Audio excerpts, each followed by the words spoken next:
A bit of a review. The book of Numbers is essentially the writings that God gives to Moses, and Moses records at God's instruction, that take place approximately 14 months after they have been rescued out of the land of Egypt.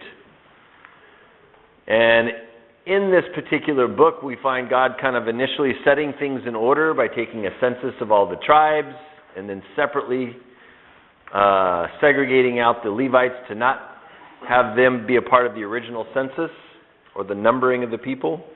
And then the Levites are numbered for a particular purpose, because he is informing them that he is taking the Levites unto himself in place of all the firstborn of Israel, as an exchange, if you will. And he goes on to require of them the continuation of the practices of all the things that he's taught them. So he's taught them moral laws by which they would apply in the way they relate to one another on a daily basis. He has taught them spiritual laws in the way that they are to honor him with their lives on a constant basis. And he's taught them ceremonial laws on how they would bring forth regular worship, public service to him. And then in addition, the individual would have the offering provisions for how they would go about by bringing forth the evidence of a heart and mind that was moved to contrition, grief because of their sin. They would bring an offering, sin offerings and burnt offerings, sacrifice offerings, peace offerings, goodwill offerings, things of those nature. They also had been practicing day in and day out the regular ceremonial worship practices of the sacrifices in the morning and the sacrifices in the evening. And so you'd have not only the animals being slaughtered, but the flames of fire on the altar and the smoke going up from it, and the smell from the sacrifices going on, and the cleaning up process going on, and of not just the sacrifices, but of the people themselves who are handling things like dead animals or whatever. And along the way, there are regular, ordinary, everyday requirements that have to take place. As we're reading this, they didn't put their lives on pause for 14 months and not have to do anything. They didn't have to eat or drink or sleep or anything, because all they had to do was listen to God. Clearly, they had their everyday, regular lives to live in addition to all this that they are being shown and taught. And while this is all going on, God is leading them with a pillar of cloud by day and a pillar of fire by night. And at this point, they have only had one challenge from outside influences that have caused them loss of life. And that one challenge was when they tried to go into the land of Canaan after God had told them not to go because they had rejected him. And he said he was not going to go with them and he was not going to allow them repentance. They tried to go in anyway, and some people died. Other than that particular action, all of the people who have died to this point have died at the hand of God. He has now announced, because of their unfaithfulness to him, that all of those 20 years old and over in the nation of Israel shall never enter his rest. They're not going to make it. He's done. They have no more hope. They have no more chances. They're not going to be given just one more chance. Nope, they've exhausted the mercy of God and the grace of God and the patience of God, and he has said, you're not going to make it.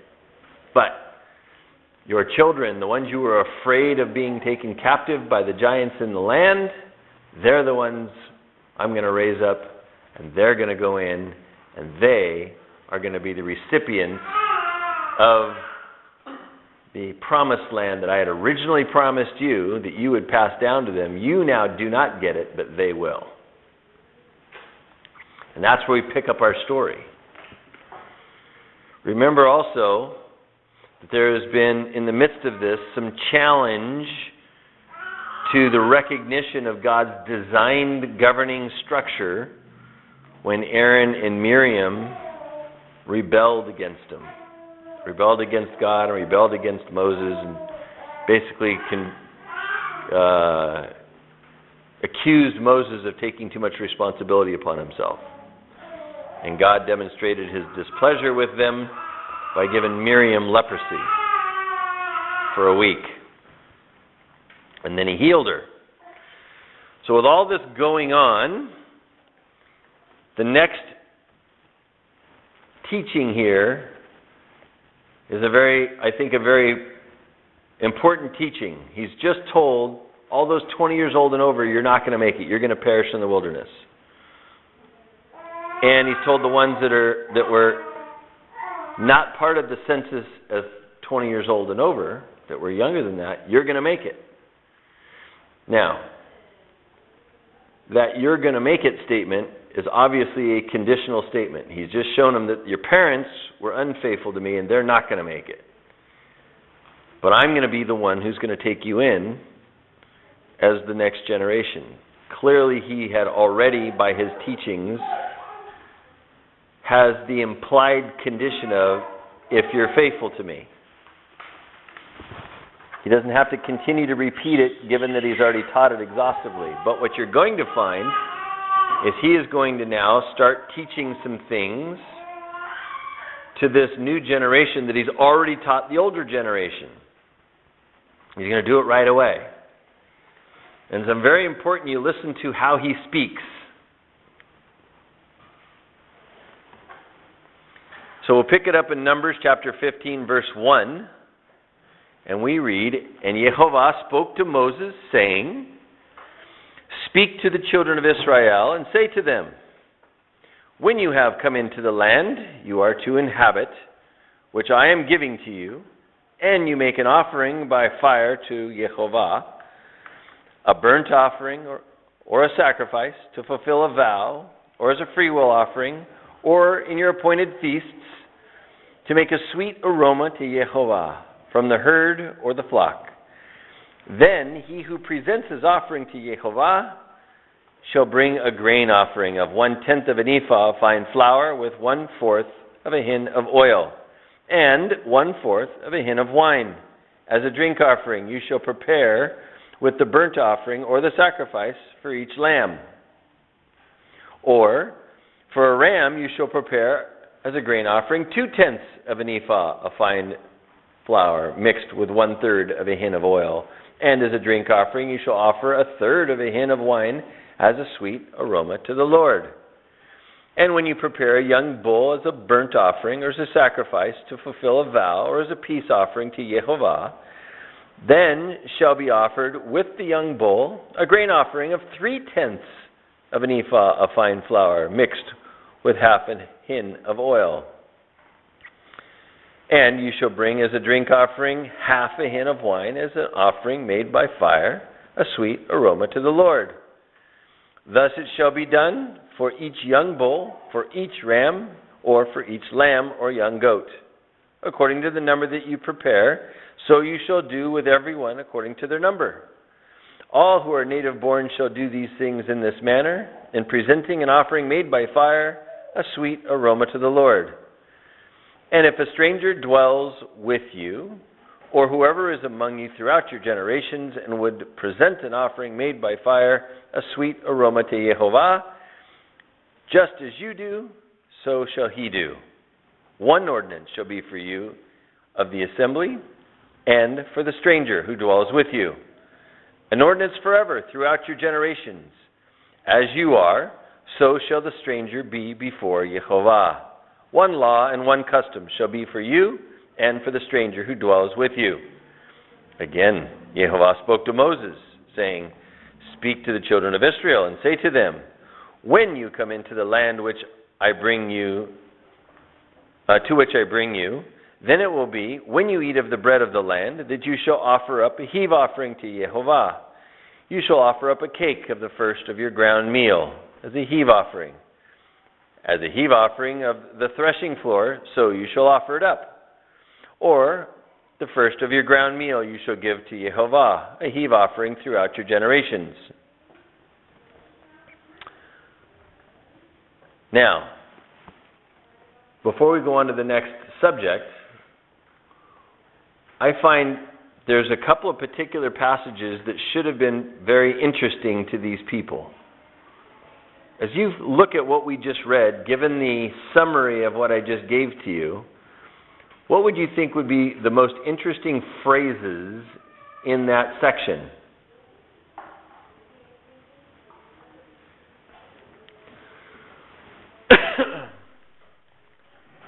Things I think they would catch at the beginning is how he starts each of these things by saying, when you come into the land you're going to inhabit. It's not something they're to do now.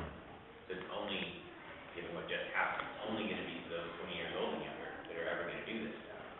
Other people...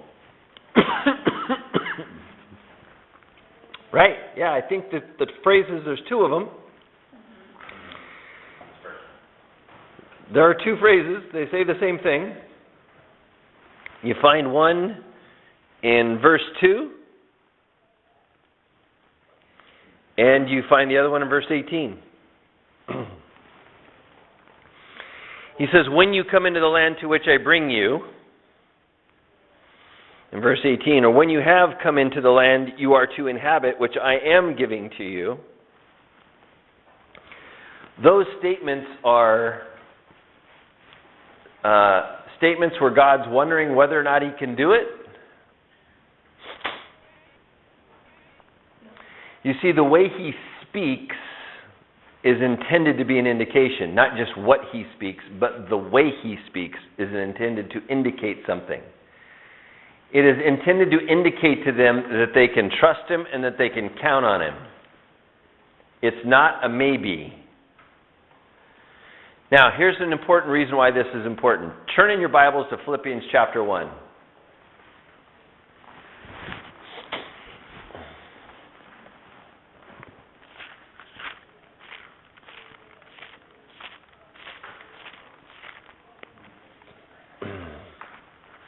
Philippians chapter 1.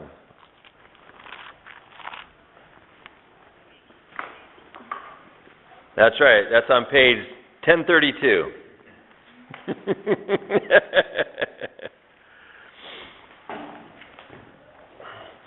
You have heard this statement made before, probably.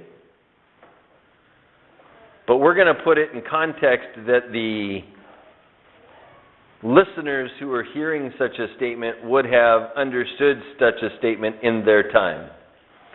Not the way we have now changed the statement to mean what we want it to mean this time. Philippians chapter 1, if we look at verse 6,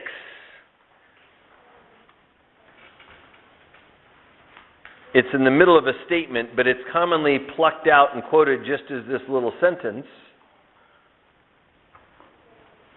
Being confident of this very thing, that he who has begun a good work in you will complete it until the day of Jesus Christ. There are many people who use that phrase to tell you that God's going to do something no matter what you do.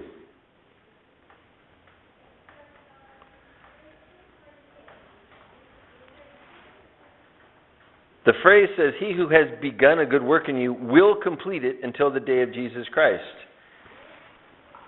If we look at that in light of the two phrases in Numbers, when I bring you into the land, do you see the confidence with which God speaks in such a way he's telling you that as much as it is dependent upon him, he will not fail. The problem most people miss with these statements is that's not the whole equation. That's the problem they miss. You see, God is telling us over here in the passage in Numbers, when I bring you in. It should be a done deal. It's going to happen. Nothing changes. Right. If that was the case, now think about this. The message that he is sending, picture you're Moses now in the situation. You've got, and we'll estimate 2 to 3 million people here you're sending this message to. 600,000 men plus their wives are in one group, and everybody else is in a different group. The 600,000 plus men and their wives that when God says, when I bring you into the land, have already been told this doesn't apply to you. You're excluded. The rest of you, this is for you. When I bring you into the land, this is what I want you to do. Now think about being the leader of the nation at that point. What kind of challenges do you think that would produce?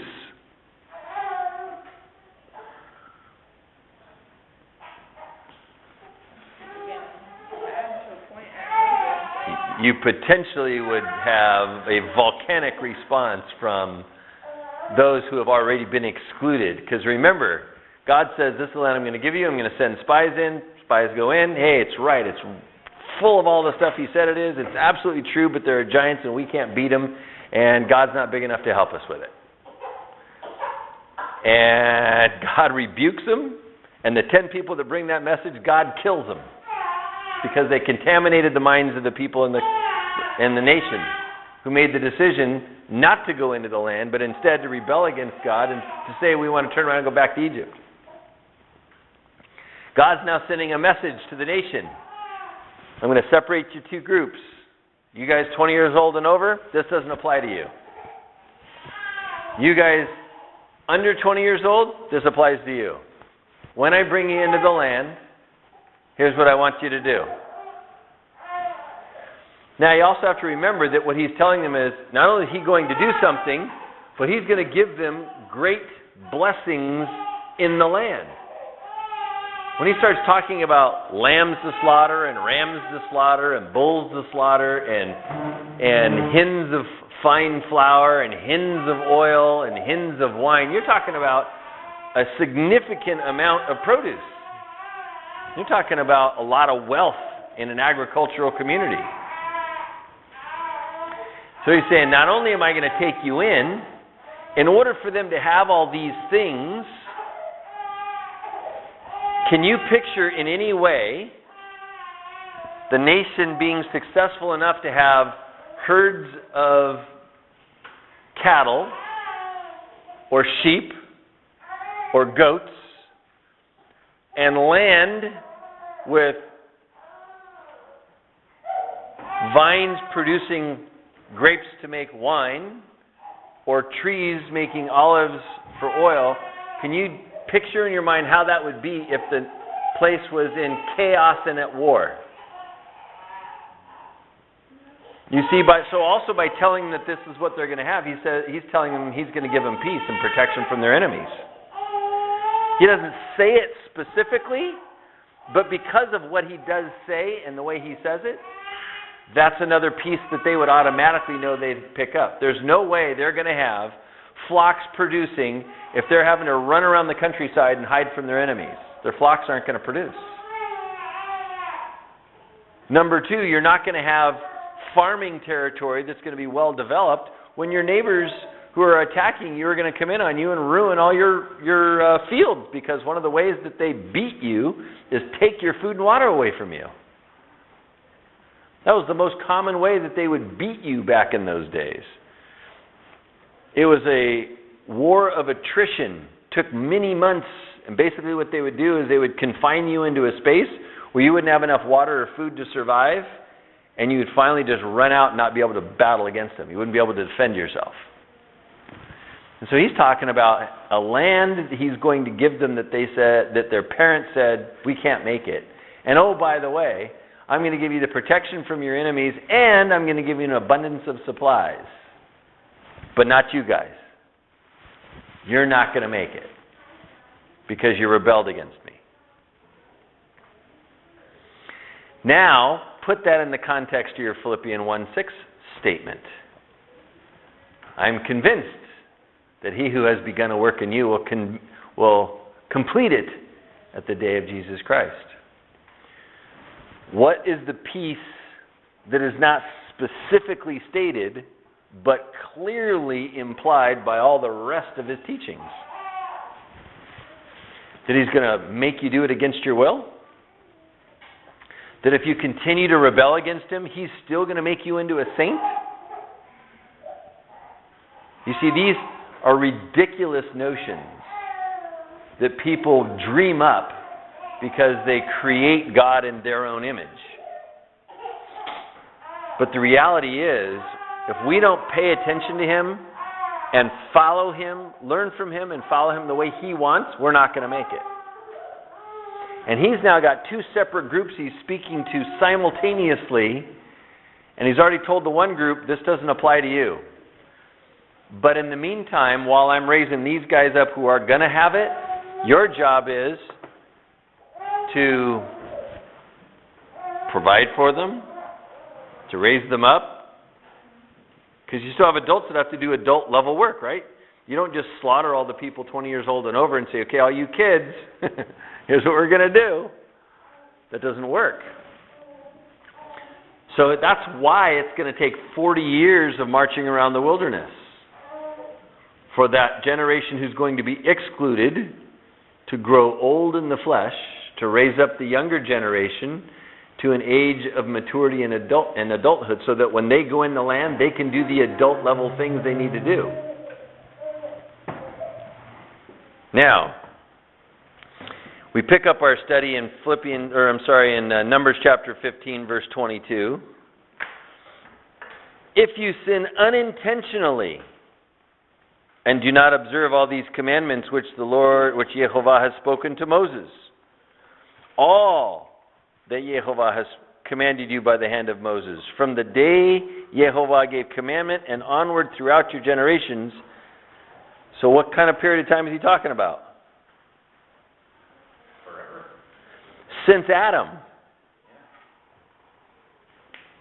But particularly they would not have misunderstood since he brought them from Egypt and took them straight to Mount Horeb and said, pay attention.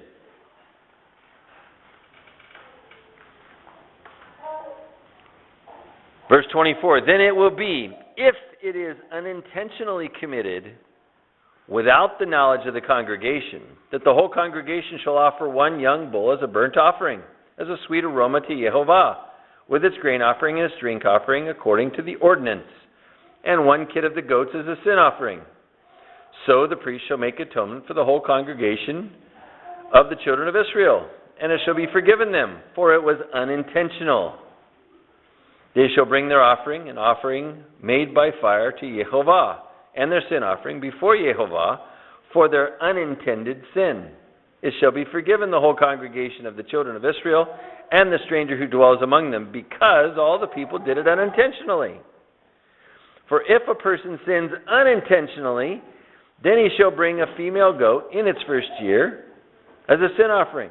So the priest shall make atonement for the person who sins unintentionally, when he sins unintentionally before Jehovah, to make atonement for him, and it shall be forgiven him. You shall have one law for him who sins unintentionally, for him who is native born among the children of Israel, and for the stranger who dwells among them. When you look at the book of Hebrews, he specifically tells us that the laws and the sacrifices that were given were for those who sinned unintentionally.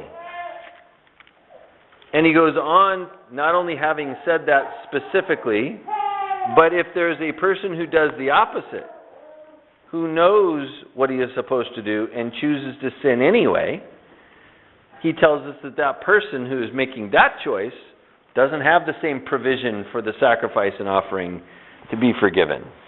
But instead,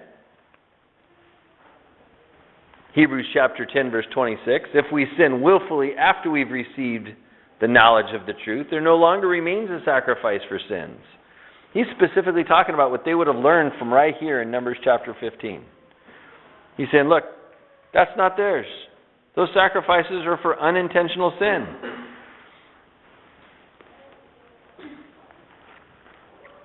If we go on, continue reading in Numbers 15, verse 30, but the person who does anything presumptuously, also meaning intentionally, defiantly, in other words, they knew what they were supposed to do, but they didn't do it, or they knew they weren't supposed to do something and they did it anyway, whether he is native born or a stranger, that one brings reproach on Yehovah and shall be cut off from among his people. That term cut off, we write in English, means put to death. Extinguished. Why? Because he has despised the word of Yehovah and has broken his commandment. That person shall be completely cut off. His guilt shall be upon him. This is real simple language that God's saying. There is no provision for the person who delights in sin, to chooses sin, knowing the truth.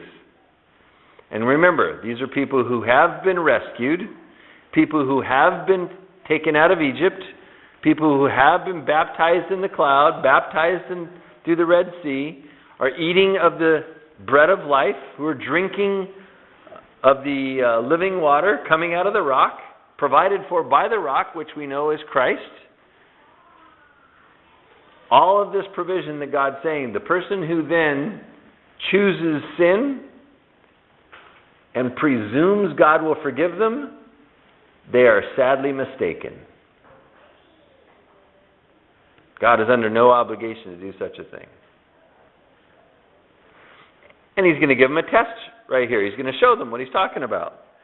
Verse 32, now while the children of Israel were in the wilderness, they found a man gathering sticks on the Sabbath day. How many of you think that gathering sticks on a Sabbath day is a mortal sin? How many lists has that ever made? Pretty minor. Like, dude, remember you're not supposed to. Just stop. Yeah. I have never in my whole life, of all my years, even being a Catholic, found any of the mortal sins to be listed gathering sticks on the Sabbath. Watch what God says. And those who found him gathering sticks brought him to Moses and Aaron and to the congregation. They put him under guard because it had not been explained what should be done to him. Then Yehovah said to Moses, the man must surely be put to death. All the congregation shall stone him with stones outside the camp. So, as Yehovah commanded Moses, all the congregation brought him outside the camp and stoned him with stones till he died. How many things do we count as frivolous, as unimportant, as no big deal, because we've decided we're going to define them that way? This guy went out and gathered sticks. How many of you, without ever having read this before, would say, yep, he needs to die? Guy gathered sticks on a wrong day. Of course that's a death penalty, isn't it? We would not think in such terms unless we are taught by the Lord to think in such terms. And even now, as people hear things like this, they think some of them think it's ridiculous. Other people sit there and think, well, it probably didn't really happen. It's just a story to scare them, or ask the guy who got stoned to death. Hopefully you never get to meet him.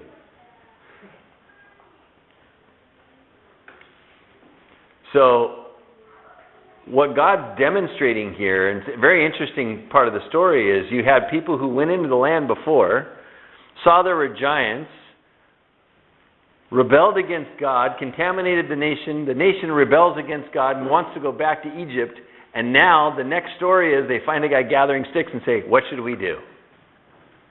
Think God got their attention? Think he was able to change the minds of the younger people to decide that they're going to actually pay attention to God and follow him, because when they don't, it really turns out bad, and he's really serious about what he said, and he's not just wasting their time by saying frivolous things, that what he says is serious, and he's truthful, and he's always going to carry out what he says. And so now what do you find? Instead of them rebelling against God, they're going to God saying, okay, we remember you told us not to do this, now what do we do? And they go ask him. And God says, you stone him to death. Now up until this time, how did these other people die? God put him to death. It was the men that gathered with Moses, and he sent out, I think it was the sons of Levi, to go go kill people in the camp after the golden calf? There was another one. That's right. Alex reminds us of Moses sent out the Levites to kill the perpetrators of essentially the seance of worshiping the golden calf while Moses was up on the mountain. That's true. That is correct. Nevertheless, God gives the nation responsibility for maintaining the purity within their ranks and says all the congregation is to be the ones who stone the man to death.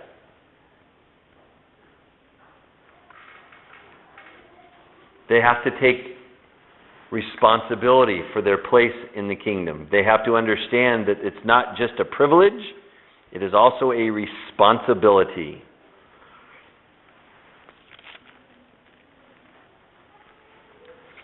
He continues on, verse 37, and Yehovah spoke to Moses, saying, speak to the children of Israel. Tell them to make tassels on the corners of their garments throughout their generations, and to put a blue thread on the tassels of the corners. And you shall have the tassel, that you may look upon it, and remember all the commandments of Yehovah, and do them. And that you may not follow the harlotry to which your own heart and your own eyes are inclined. And that you may remember and do all my commandments, and be holy for your God. I am Yehovah your God, who brought you out of the land of Egypt to be your God. I am Yehovah your God. Now this seems like a strange thing to put here. We've just stoned a guy to death in our story, and now we're talking about tassels on garments. Kind of an awkward segue. He was using it though as a reminder for them that they need to obey all their commandments. Sure, clearly the tassels were intended to be a reminder for them that they needed to obey all his commandments. Why? Sometimes people will get all caught up in talking about how the tassels would look. Okay, so very briefly, anybody not know what a tassel is? Okay, so I can skip the description of tassels. We don't need to waste our time with that. So, now, think about this. How many of you in here now have tassels all over your clothes? Around the hems of your clothes? Edges of your sleeves? How many of you have tassels on your clothes? None of you. Why not?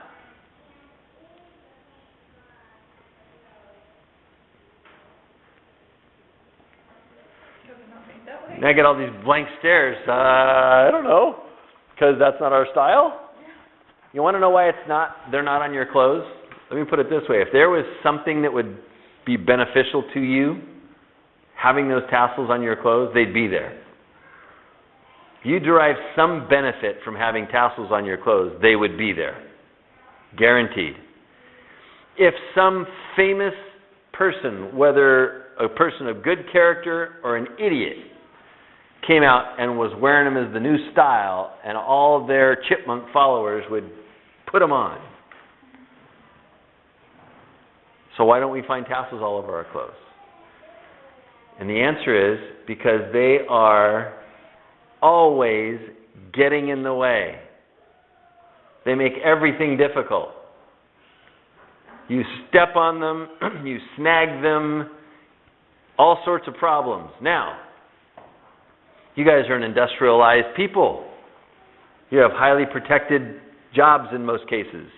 Try being these people who are marching around the wilderness, gathering their own sticks for fires, and slaughtering their own animals for food, and milking their own animals for milk, and gathering the manna in the morning and grinding it themselves.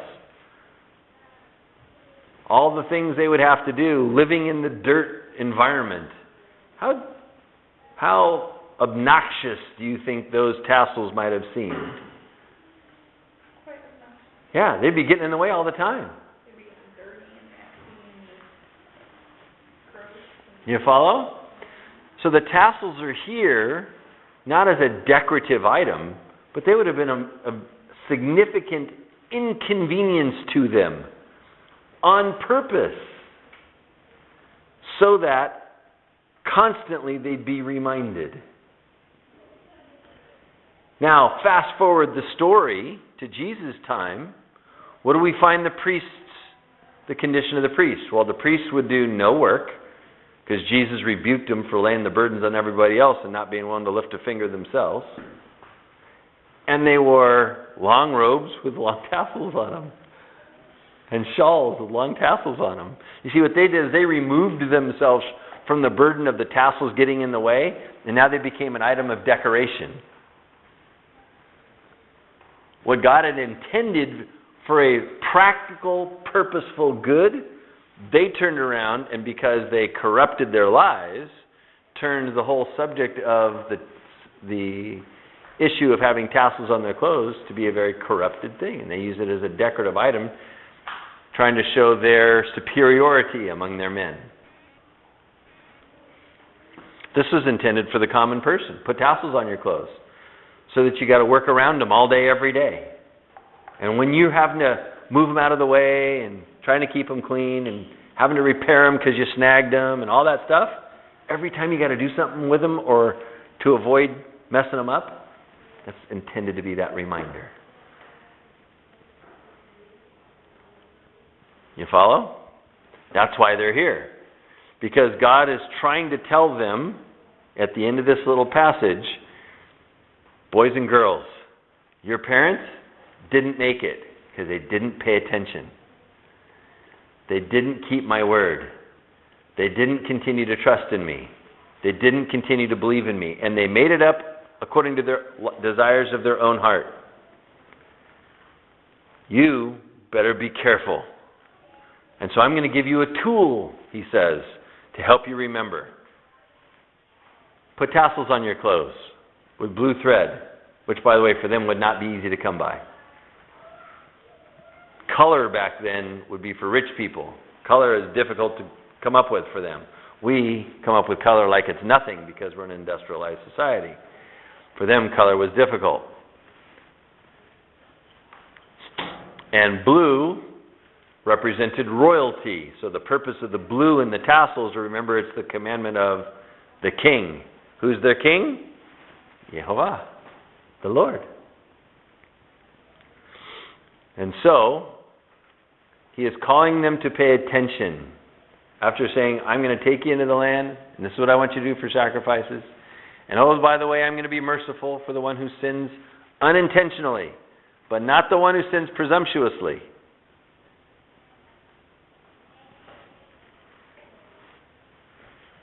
And I want you to remember, because I don't want to destroy you, I want to save you. I don't want to not be merciful on you. I want to be merciful on you. So I'm going to do everything I can to make sure that you'll be successful.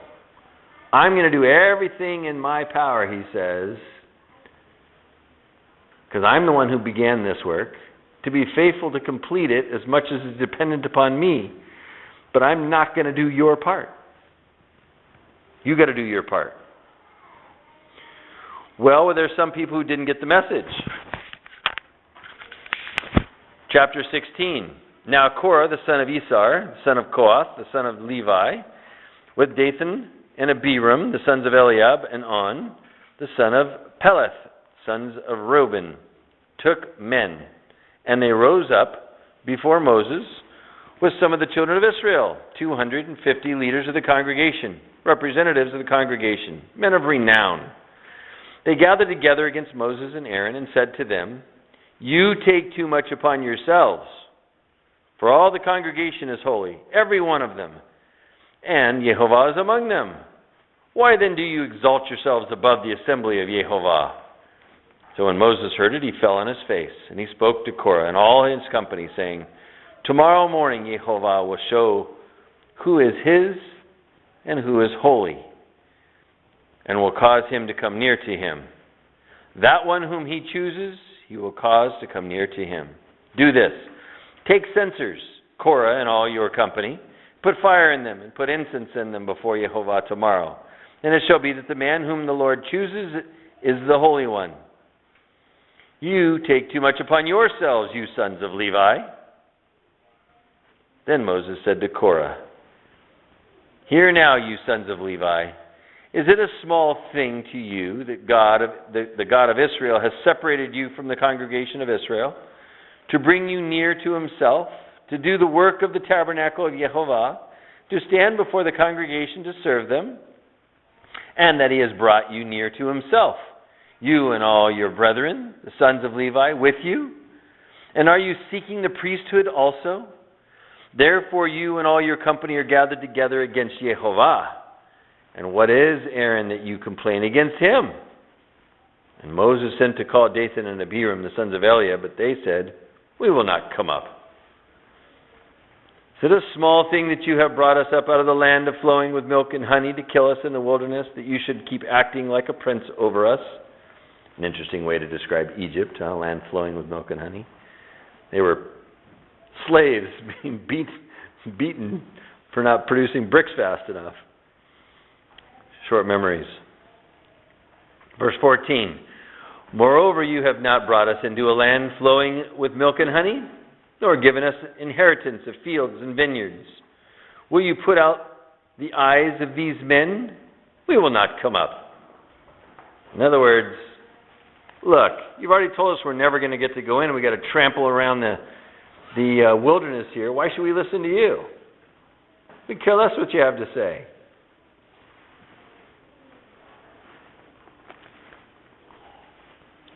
Then Moses was very angry and said to Yehovah, do not respect their offering. I have not taken one donkey from them, nor have I hurt one of them. Interesting. Moses became very angry, and the Lord seems to not rebuke him here. I imagine the Lord's going to get pretty angry too. And Moses said to Korah, tomorrow you and all your company be present before Yehovah, you and they as well as Aaron. Let each take his censer and put incense in it. And each of you bring his censer before Yehovah, 250 censers, both you and Aaron, each with his censer. So every man took his censer and put fire in it, laid incense on it, and stood at the door of the tabernacle of meeting with Moses and Aaron. And Korah gathered all the congregation against them at the door of the tabernacle of meeting. You notice that word, against them. He has riled up these folks to be against Moses and Aaron. There are people in your lives that are going to try to rile you up to rebel against the authorities that God has placed in your life. You better be on guard against such deceptions and connivings of the devil, otherwise you will be entrapped just like these people are in this story. You'll get to see what God thinks about such people.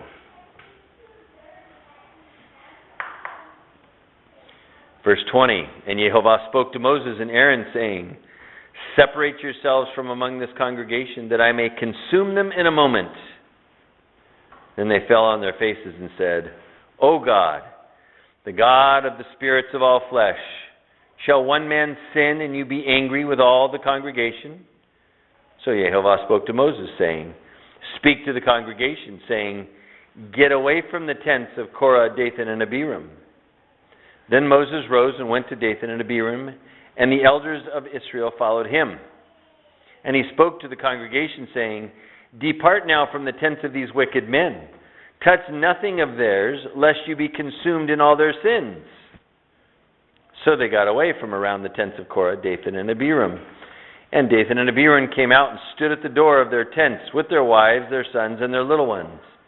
You can see the last act of rebellion here, right? And Moses said, by this you shall know that Yehovah has sent me to do all these works, for I have not done them of my own will. If these men die naturally like all men, or if they are visited by the common fate of all men, then Yehovah has not sent me. But if the Lord creates a new thing, and the earth opens up its mouth and swallows them up with all that belongs to them, and they go down alive into the pit, then you will understand that these men have rejected Yehovah. Now it came to pass as he finished speaking these words, that the ground split apart under them, and the earth opened its mouth and swallowed them up, with their households and all the men with Korah, with all their goods. So they and all those with them went down into the pit. The earth closed over them, and they perished from among the assembly. Then all Israel who were around them fled at their cry, for they said, "Lest the earth swallow us up also." And a fire came out from Jehovah and consumed the 250 men who were offering the incense. Then Jehovah spoke to Moses, saying, "Tell Eleazar the son of Aaron the priest to pick up the censers out of the blaze, for they are holy, and scatter the fire some distance away. The censers of these men who sinned against their own souls, let them be made into hammered plates as a covering for the altar. Because they presented them before Jehovah, they are holy, and they shall be a sign to the children of Israel." So Eleazar the priest took the bronze censers, which those who were burned up had presented, and they were hammered out as a covering on the altar, to be a memorial to the children of Israel, that no outsider who is not a descendant of Aaron should come near to offer incense before Jehovah, that he might not become like Korah and his companions, just as Jehovah has said to him through Moses.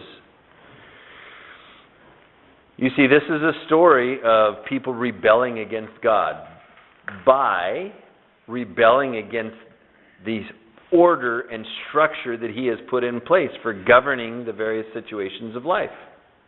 That's what this story is about. Korah, Dathan, and Abiram would have been among the 20 years old and over that weren't going to make it. And they became soured in their minds to decide to ignore God and think that they were going to get away with it. Same attitude we get from a lot of people nowadays that we've had happen recently. Sure.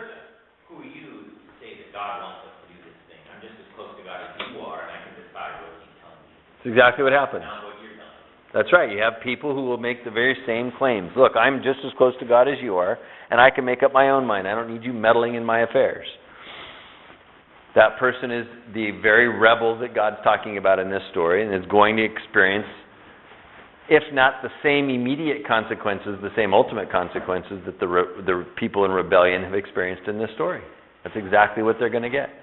But furthermore, there are people in this story. There are two more kind of subsets of people. You have one subset of people who listened to the claims of the rebels and followed them. They also died. The 250 men with the censers, poof, God sends fire and burns them all up. Shouldn't have listened to Korah, Dathan, and Abiram, right? So you got to be on guard as to who you're going to listen to. And the third set is their families that hung around with them. They also listened to these men who are speaking wrong things, contrary to the will of the Lord. And because they listened to them and hung around them, what did God do? He gave them the very same fate as those who actually committed the particular rebellion. Let's turn in our Bibles to Romans chapter 1.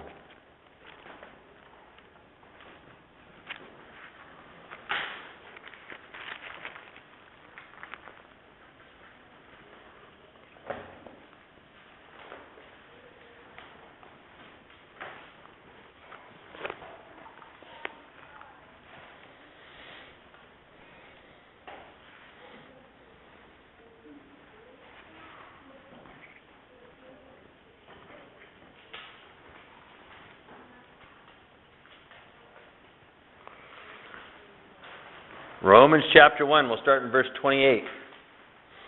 This is the latter part of a particular narrative where God is telling us that every person has had the evidence by God given to them from God of God's existence.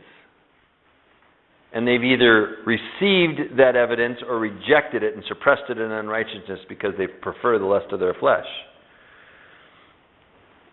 And God tells us that He, as a response doesn't keep chasing them, but he gives them up to the devil to be infected in their hearts and their minds, and they can pursue their vile passions. And in verse 28 we pick up and he says, "And even as they did not like to retain God in their knowledge, God gave them over to a debased mind to do those things which are not fitting, being filled with all unrighteousness, sexual immorality, wickedness, covetousness, maliciousness, full of envy, murder, strife, deceit, evil-mindedness.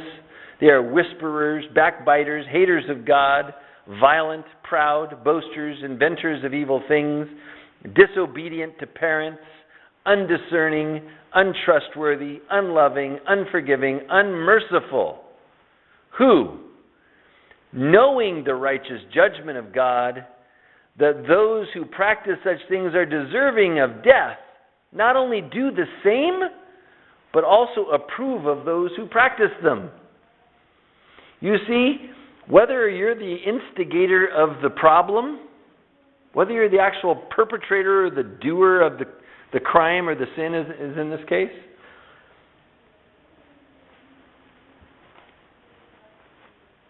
even if you're not the doer of the crime, don't get me wrong, most people are still the doers of these various crimes. And nobody has to, by the way, fulfill the whole list. Any one of them makes you that person that hates God. But if you haven't done anything on this list, but you're going to hold tight to people who do, that's the purpose of the statement, is to tell you that you're going to get the same consequences as the households of Korah, Dathan, and Abiram. Their wives should have said, "Nope, I'm not going to be anywhere around when God smites you, so forget it, I'm not standing next to you." And she should have collected up her kids and said, "Go away. You go down in the pit on your own. I want to have nothing to do with you." And when it says households, by the way, the kids went with them. Husbands, wives, kids, all down in the earth, swallowed up, gone.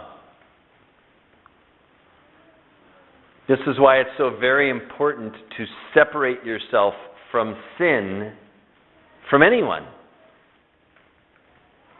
Doesn't matter who they are. Because you got to understand, it's not okay to cooperate with sin at all, ever. It's not okay. And even if we don't do the actual sin, and I still will say in most cases, give me 60 seconds and I'll help you find that if you're hanging around those people, you're probably also doing it. But nevertheless, there are those who don't. There are exceptions, people who don't specifically do the really bad thing. But they don't do what God wants them to do when it comes to their attention. Hey, we saw that person gathering sticks on the Sabbath. What are we going to do? What was the first thing they did? They seized him. The first thing they did is they seized him. They took control of him and said, "We need to go talk to Moses, find out what we're supposed to do, because we don't know what to do." You see, they had to take action. The first thing they had to do is subdue the person, take him to the leader, and find out what the answer is. What are we supposed to do? When they found out, they followed through. The next story, those people didn't do that. They didn't seize them. They let them be idiots. They let them be rebels against God. And look how many people had to die. In the first story, just the person who did the gathering of the sticks died. Why? Because nobody cooperated with him. Nobody hit him. Nobody said, "It doesn't matter." The second story, you had a whole bunch of people who said, "It really doesn't matter, and it's not that big a deal, and we're going to cooperate with him," and they all died.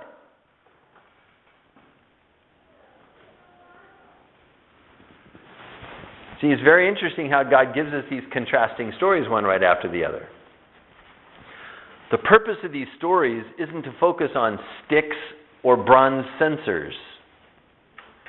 The purpose of the story is to focus on our faithfulness or lack thereof in our relationship with God. That's the purpose of the stories.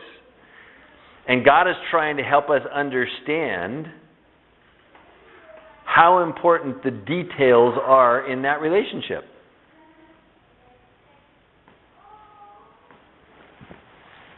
And He's telling us that the details are important, that we need to pay close attention. And we need to pay constant attention. And we need to keep ourselves pure by staying away from sin. And if there are people in our lives that are choosing to engage in sin, then we need to not be collaborators with them. We need to not be partners with them. Not only not do the thing, but don't support them in any way. Don't agree with them. Don't give them any financial assistance. Don't give them any security. Don't tell them it's okay. Don't harbor them. Don't give them a place to live, a place to sleep. Don't drive them in your car. Don't do anything. Because they're choosing to purpose sin. And if you don't stand against that sin, you become contaminated with it. That's the purpose of the final passage in Romans chapter 1. You become guilty of their sin because you didn't stand against it. It's not enough to not just be the one doing it. You got to stand against it. You got to not allow it in your life. You got to not cooperate with it. And this is all facets of life. You can't say, okay, I'm going to stand against it over here and work, but I'm not going to stand against it at home because that's too hard. What's the story tell us? That it was the homes that He destroyed who wouldn't do that properly.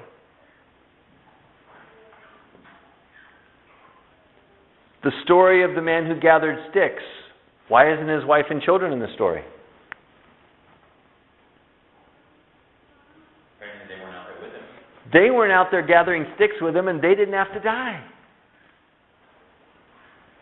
Now you can start going on in your mind, why weren't they out there gathering sticks with him? The answer has to be, if you understand the culture at all, is because she looked right at him and said, I'm not doing it. Because in that culture and at that time, he would have more likely told her to go gather sticks before he'd have gotten out and gone and done it himself. And given the way consequences have worked in this later story, if they had been okay with what he was doing, they would have been... And had they been participants in what he was doing, they'd have been stoned to death themselves as well. You see, you've got these contrasting stories that at home is not unimportant. It's critical. And it's not okay for us to say, this is my daughter or my son or my mom or my dad or my brother or my sister, and so I'm going to be okay with it. No, the answer is you're never okay with it. From anyone, at any time, for any reason. If you're going to help the person get on the boat with Jesus, you got to be on the boat with him. That means you cannot be okay with sin. Any of it in your life. Only unintentional sin did God provide the sacrifices for. Presumptuous sin, He said, not happening. Instead, that person deserves what I've already said they're going to get. So we have to be really, really careful. Now, does that mean God will never have mercy on someone who's committed presumptuous sin? He doesn't say that either. Did He have mercy on who He has mercy? He says, I'm going to have mercy on who I choose to have mercy on, and it's up to me, and I'm not gathering a council together to figure it out. It's my choice and my choice alone. My choice is always perfect, and if I choose to do it, I choose to do it. If I choose not to do it, I'm under no obligation to do it. So to sin presumptuously is playing Russian roulette. Doesn't mean you cannot escape, but it also means you may not escape. There is no way to automatically assume God will grant mercy to the person who presumptuously sins, because He says the opposite and has demonstrated the opposite. And what we would call fairly mundane, innocuous, no big deal situations, gathering sticks, really? That's going to cause somebody to die? And He says, yep, you betcha. Really telling the leader that we think we know as much as he does, that's going to cause you to die? Yep, you betcha. Because the breakdown that starts from there that gets even worse and worse and worse just multiplies. Part of what you're pre-assuming in the presumptiveness of it is that this isn't that big of a deal. Yeah, God said it, but it doesn't really matter. That's right. You never do that. If God said it, it's a big deal. It matters. God said it, it's a big deal, and it does matter. Now remember, you got the two groups here. 20 years old and over, been condemned to death, they're not going to make it. Travel around the wilderness for 40 years, and they're going through all this stuff. And you got the younger ones who are trying to learn what to do to be faithful to God. And God's using these circumstances to teach them. Why do you think he's so particular about this certain instance when, with the guy picking up the sticks, and then when Jesus was on earth, and he and the disciples were picking the grain heads, the heads of the grains, I think, on the field, and the Pharisees had an issue with it. Jesus basically was like, So Taylor's question is, why in this circumstance in the book of Numbers the man picking up sticks was condemned to death, and when the disciples were going through the grain fields picking grain on the Sabbath day, they weren't put to death? And she says, why is that not as big a deal as picking up the sticks? and I understand when he was And the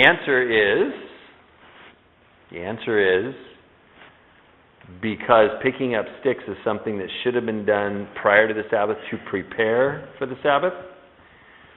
But you still have to physically pick up the food and put it in your mouth if you're going to eat on the Sabbath day.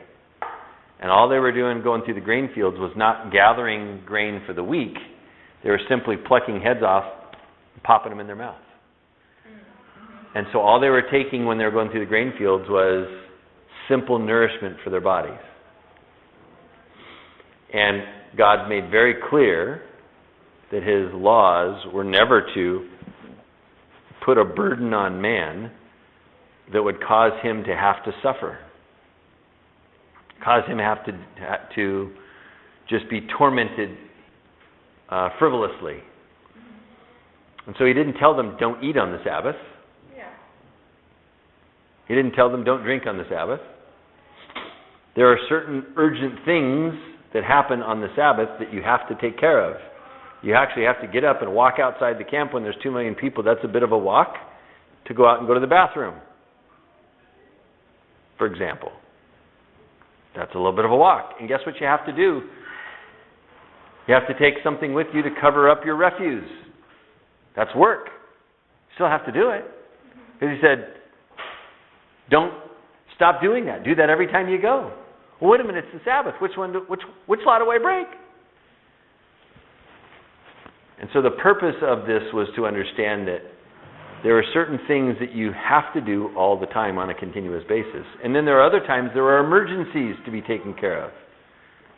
For example, if your donkey falls in a ditch, if it's the Sabbath, you leave it there, it's going to die if you don't haul it out. So because the urgency of the need for the donkey is you haul the donkey out, which is why He rebuked the Pharisees for, well, which one of you has a donkey fall in the ditch wouldn't pull him out on the Sabbath? So much more this person with the injury to be healed.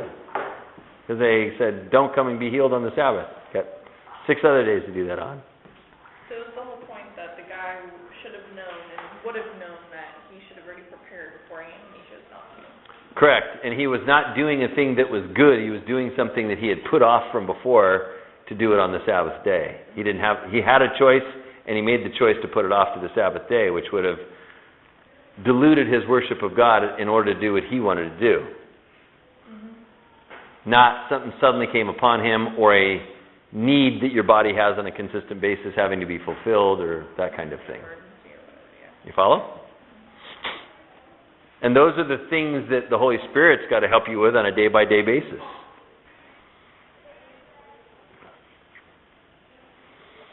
So as we look at what we're doing here, God's trying to teach us a lesson about being very faithful to Him and the consequences for not being faithful to Him. We're going to wrap up by finishing chapter 16 here, starting in verse 41. On the next day, all the congregation of the children of Israel complained against Moses and Aaron, saying, "You've killed the people of Jehovah." Let me ask you a question. If fire came down from heaven and wiped out 250 people, and the earth opened up and swallowed up 3 families or 4 families, would you really come out and complain against the leader? Now, when we think about it logically, we'd go, of course not. We'd be afraid to complain. But that's exactly what's going on, and that's exactly what this present day people do. We have all sorts of damage that's happening to society, and people still complain that they want to still be able to continue to do the same damage. And these people, remember, the ones who are complaining are going to be the 20-year-old and over group. Verse 42, now it happened when the congregation had gathered against Moses and Aaron, they turned toward the tabernacle of meeting, and suddenly the cloud covered it, and the glory of Jehovah appeared. I imagine that got their attention.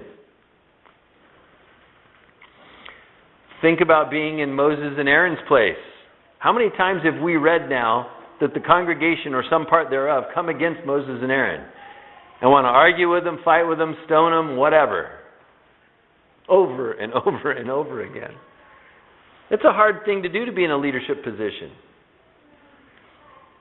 This is one of the reasons God tells us in the New Testament to be in subjection to those who rule over us, because it's for the benefit of your own soul. If you're a hard person to manage, God says it's not going to go well with you. If you're not going to listen well, if you're not going to follow well, He says it's not going to go well for you. And Jehovah spoke to Moses, saying, get away from among this congregation, then I may consume them in a moment. And they fell on their faces. So Moses said to Aaron, take a censer and put fire in it from the altar. Put incense on it. Take it quickly to the congregation and make atonement for them. For wrath has gone out from Jehovah. The plague has begun. Then Aaron took it as Moses commanded and ran into the midst of the assembly, and already the plague had begun among the people. So he put in the incense and made atonement for the people. And he stood between the dead and the living. So the plague was stopped. Obviously a picture of Jesus there. I'm not sure you could make it more obvious. Now those who died in the plague were 14,700, besides those who died in the Korah incident. So Aaron returned to Moses at the door of the tabernacle of meeting, for the plague had stopped. Now, you're the leader. You're Moses. You got all these people who are not going to make it, 20 years old and over, and they're all getting mad. They don't like their lot in life now. And you still have to manage them as they're going to slowly die off over 40 years and raise up the next generation. And in the midst, they're coming at you. The battle is raging. And the Lord's helping you through each one of those battles, but it's not easy. And people are dying. What do you think happens when 14,000 some odd people die? Somebody's got to figure out how to take care of, it's just the men, then you got wives and kids. If it's the men and the women, then it's the kids. You got to figure out how to restructure things to get the rest of the people cared for. You got all these management duties that have to be taken place that are very real and very necessary.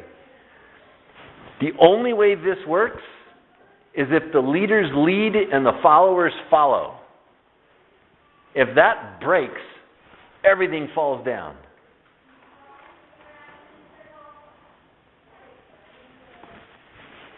And so you got new people that would have to step up and say, okay, I'll take a kid, or we'll take her in. And they'd find their family members and figure out how to move it around within the tribes.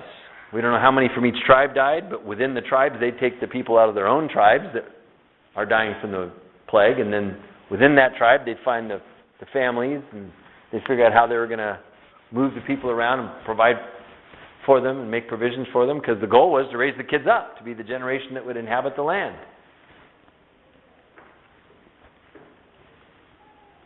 Difficult job being a leader in that context, I would think. Mentally, physically, exhausting, I can only imagine.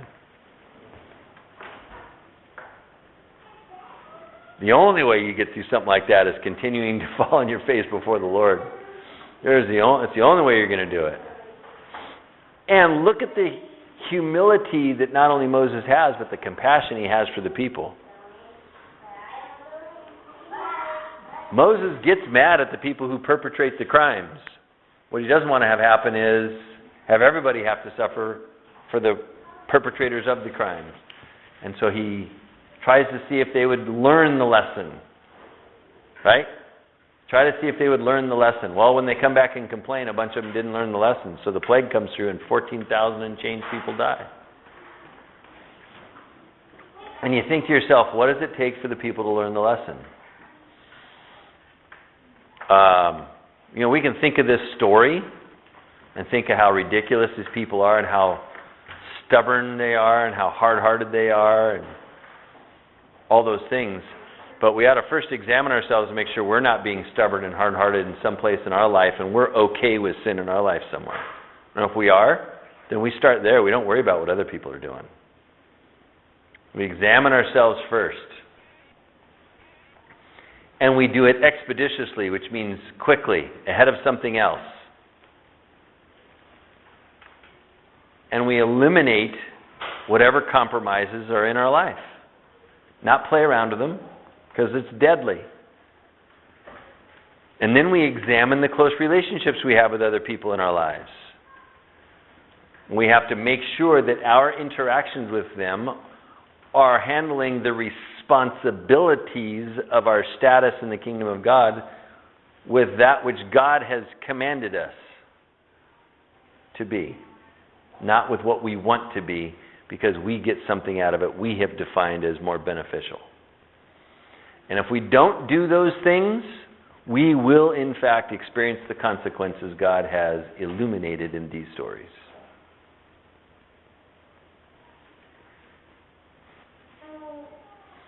You also must understand that it's the only way that you can save some of these people. You can't help them if you're not giving them the right food. You can't help them get to the end of the journey if you're not leading them on the right path.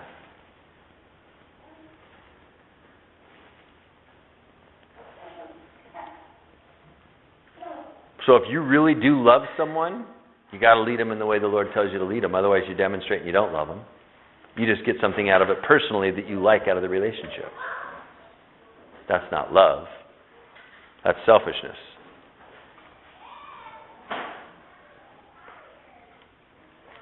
So as we think about these things that he's taught us here, let's make sure that we are choosing to be people who are uncompromising in our faithfulness to the Lord, no matter what the cost. No matter who around us is doing what, no matter how close to us they are, let's take our responsibilities seriously.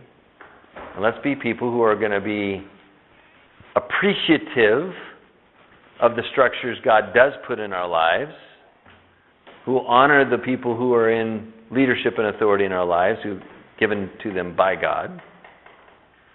And then we're fulfilling our parts of the responsibility the way God wants us to.